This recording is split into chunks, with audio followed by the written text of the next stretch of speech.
I think this is a film about loving yourself. Like really loving yourself for who you are, not for what other people think you are, and really finding your own identity. And I really hope that people watch the film and that they see that it is possible to throw away those like shackles of society or what other people think you are in their eyes, and really be who you truly are. And I think Ari discovers that, coming from somebody who thinks he knows who he is, has a huge identity crisis, and then ultimately discovers how to love himself, how to let go of his preconceived notions, his childhood trauma, and become the person who he always was. It's okay. What an incredible story. It has so much, which was intimidating, I won't lie. Typically in film, you have each individual character going through really like one, maybe two main issues.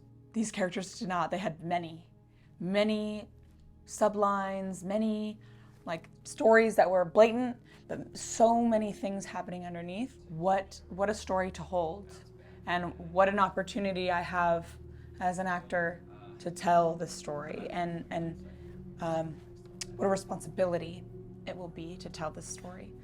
And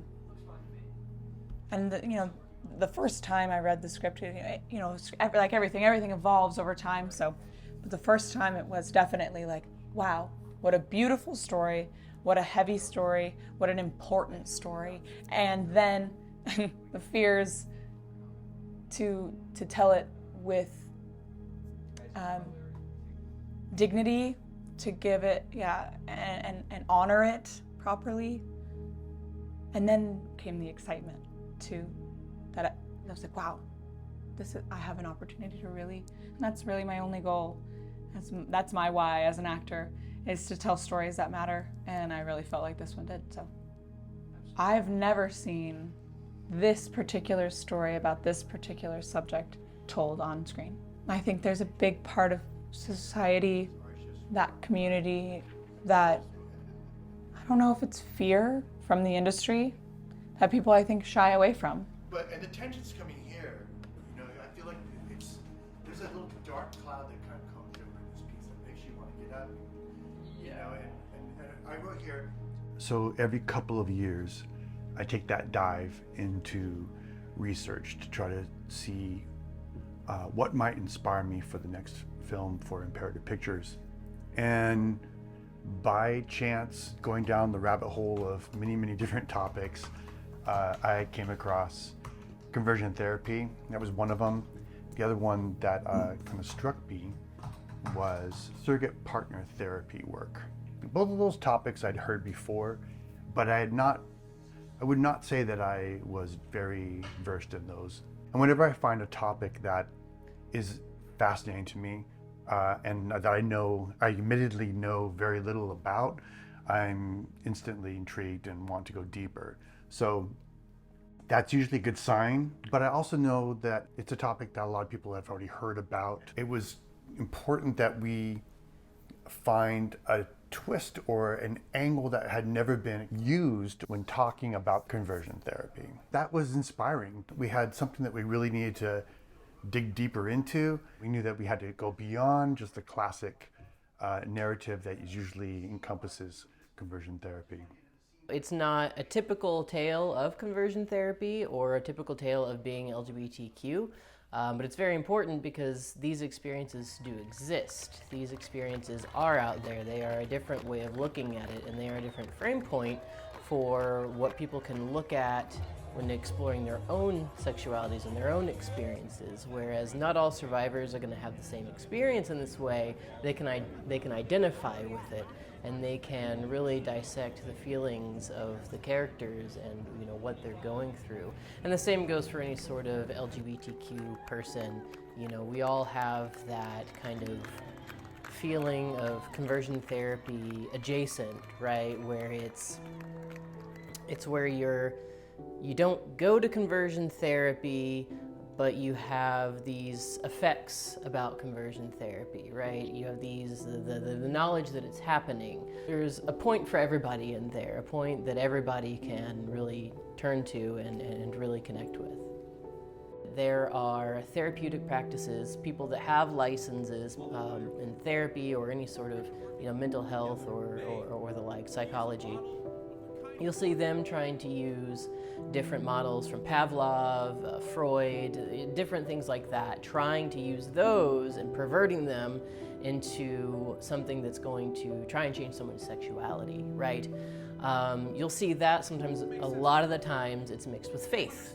Almost all the time it's mixed with some sort of faith to try and convert people to be, straight and cis. And then you'll see somewhere along the way, you'll see like parents, family members, friends or something just trying to pressure. It's all a big conglomeration of this giant monster that is conversion therapy. And so when we talk about conversion therapy, reparative therapy, any term that you want to use for it, that is what we're talking about in any of its different forms. When I started writing the script, looked like one thing, and then as COVID unfolded during the writing process, I kind of put the brakes on everything. What was modern time going to look like? And when you're making a film, you're writing it 3-4 years in advance sometimes before it finally hits the market. So I try to develop a story and make it waterproof or make it durable enough that it could be in any world. I thought that was a fair challenge, but ultimately I had to place it in something. And I had to choose, like, okay, was I going to just go plow forward and say COVID never happened? Or would I indeed sink it into the world of COVID? And if so, what does the world look like at that time, in that moment?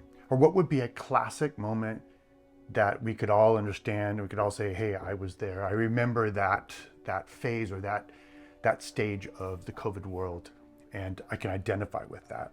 Ultimately, I watched the entire film with what I eventually saw to be a safe version of the COVID world, which is sadly not so far off from some of the darker times of COVID, but yet still reminiscent of what we see today, 3 or 4 years after COVID. So I think that it'll have, I hope it'll be only a moment in time, a glitch in society, and we will look back on it and say, that was COVID, and it is no longer. But it's a wide enough window that people will not feel like it's super timely, but more relevant. I recently had a relative contact me, and he urged I find my authentic self, or warned I would never be happy. What do you think he was referring to when he said never be happy? Well, for one, he was a closeted homosexual. Do I have permission to touch your forearms? He's a good kid, just give him a chance, all right? Hey. Yeah, I'm here. Wait, who's at the cafe? I offered them a place to stay. This is Ari. Hold on, this is John and Max. Yeah, we're gonna They've go. already agreed to a strict lockdown quarantine, okay? Distancing, mask, sanitizer, the works. You need to tell him. Or I will. We agreed this would be confidential. I know. What is your deal? Huh? Get You have to either act on it or move on already. Jenkins, the Wallenmeyer family, and the son, they can all rot in hell. Oh, what? No big cash Oh savings? my God, just stop. What did they say? He's a hustler. He had no intention of paying you back. You believe me now? I don't know. No one's ever helped me out of a panic attack like that before. I don't understand what you're talking about. Just how long have you been seeing him? If there's one person on this planet who knows you, it's me. Every woman's ideal man is a gay guy fixed by good old-fashioned conversion therapy, so... My God, your father is dead! $80,000 in therapy debt, and that's the best you got.